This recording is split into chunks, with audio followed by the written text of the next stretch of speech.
আপনারা দেখতে পাচ্ছেন ছাগলের বাচ্চাগুলো দৌড়াদৌড়ি করছে।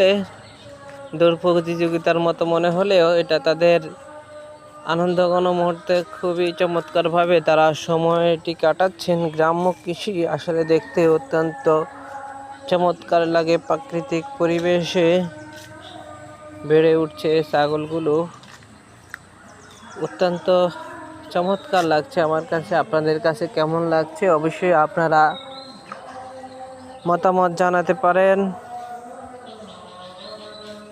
এটা হলো শাহরাস্তি, চাঁদপুর, বাংলাদেশ।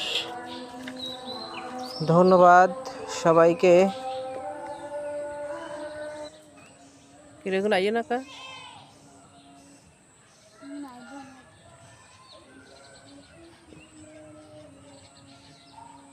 আইয়ে না করে